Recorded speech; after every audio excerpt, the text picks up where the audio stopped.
For decades, gardeners have been told that raised beds are the gold standard for growing food. They look neat, they promise better drainage, and they seem easy to control. But over time, many serious growers have started noticing the same pattern. These beds don't hold up. The soil dies out, the wood rots, the metal overheats, and after a few years yields start dropping no matter how much compost you add.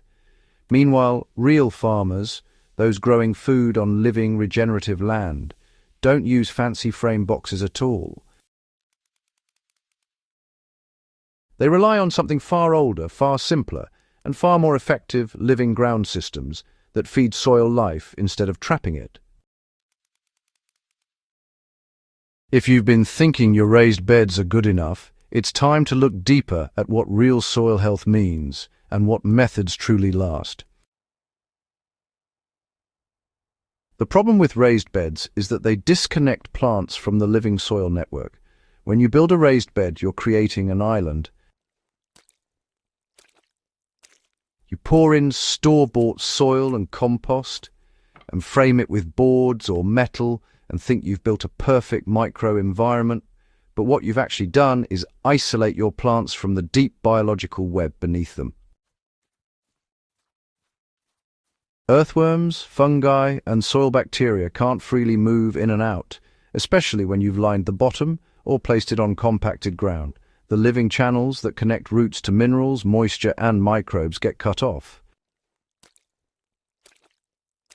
That's why, raised beds often start strong but fade fast. The initial nutrients from compost and bagged soil will carry you for a season or two, but without an active biological network underneath, the soil just, collapses.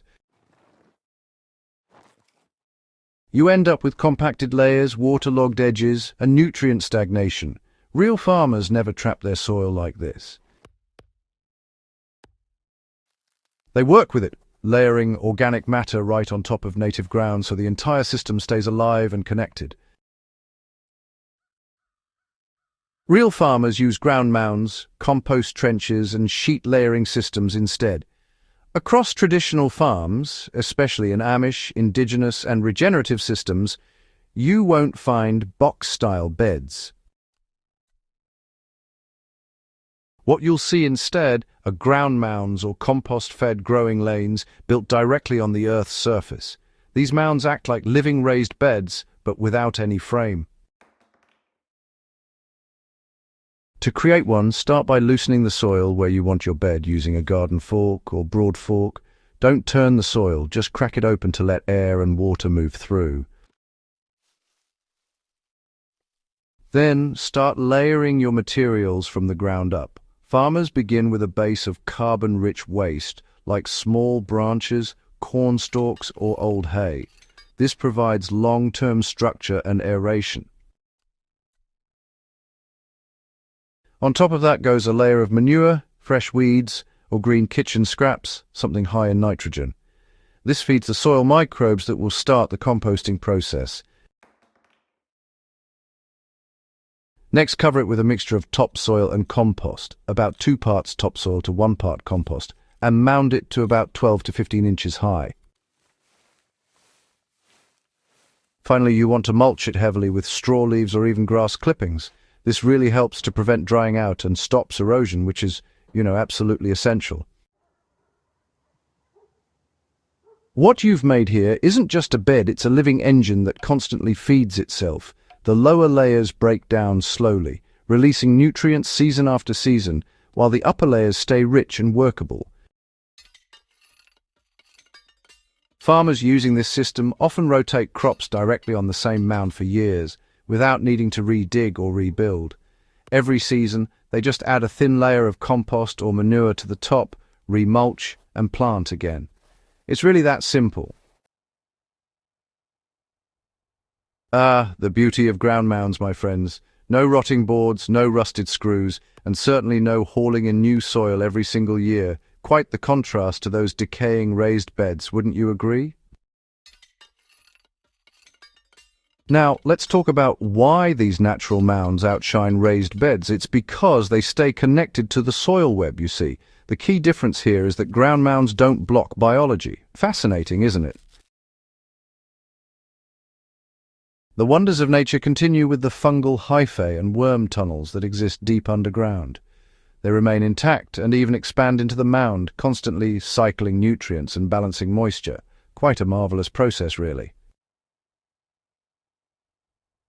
In raised beds, heat and water stress are constant issues because, well, the soil is exposed on all sides. But a ground mound, on the other hand, acts like a sponge. It absorbs rainfall, stores it in the organic layers, and then slowly releases it back to plant roots during those dry periods. Farmers who switch from framed beds to mounded systems often report 20 to 30% better yields in the first year, and it's not because they added more fertilizer, but rather because the soil came alive. Worms absolutely thrive in the cool, moist base of the mound. And fungi, well, they knit the top layers together, creating a crumbly, dark humus that resists erosion and compaction. Now, even weeds become easier to manage, you see, since the mulch and biological activity naturally suppress unwanted growth. One Amish grower put it quite simply: "We don't build boxes around our soil, we build life into it." And that's really the whole point of moving away from raised beds. The goal isn't to control soil, it's to regenerate it. This system also costs just a fraction of what raised beds demand. I mean, think about the cost of lumber or metal these days. A single 4x8 raised bed can cost upwards of $100 to $200 to build once you factor in wood, screws, and soil. And, well, that's before you even consider replacing it every few years as it breaks down. A ground mound, on the other hand, can be built for almost nothing really. The materials, leaves, manure, garden waste, are freely available or, probably already in your yard. If you add just a small amount of compost or biochar, you're still spending less than $10 per bed. And unlike a boxed frame, this investment actually keeps paying back every single year as the organic matter builds up and improves your soil biology over time. That's really the difference between a short-term project and a long-term system. Farmers, they understand this instinctively. They don't want to be rebuilding infrastructure every few years when the ground itself can actually become their infrastructure. Real farmers also use compost tunnels for continuous fertility. And actually, some experienced growers take this concept even further by integrating compost tunnels directly beneath their mounds. So what they do here is dig a shallow trench, about 1 foot deep and 1 foot wide, and then, fill it up with alternating layers of manure and carbon material, like leaves or straw. As this trench breaks down, it basically works as an underground compost reactor feeding the root zone from below. For heavy feeders such as tomatoes, peppers, or squash, this method gives them a steady supply of nutrition without ever risking root burn.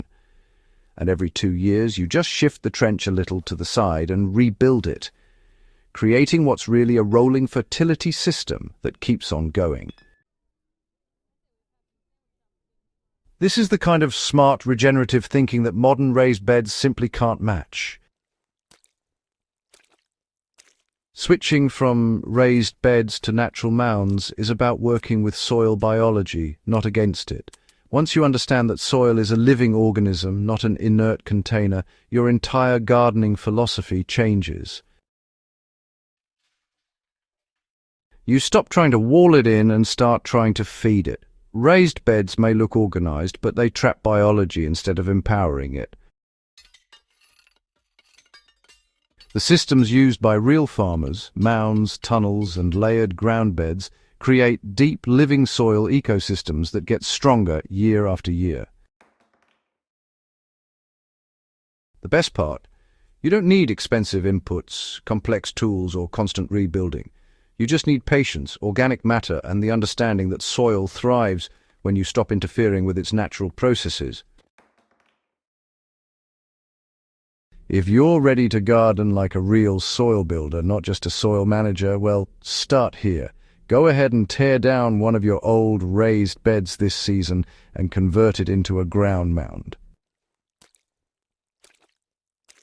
Use what you have: sticks, leaves, manure, compost, and honestly, just let nature do the engineering. Within one growing season, you'll notice richer soil, stronger plants, and, far fewer problems with pests or disease.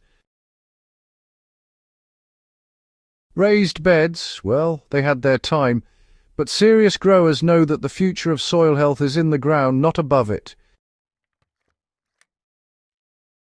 So if this helped you rethink your garden design, do subscribe to the Soil Doctor channel, leave a comment about your experience, and share this with other growers who are, ready to ditch the boxes and start farming the way nature intended.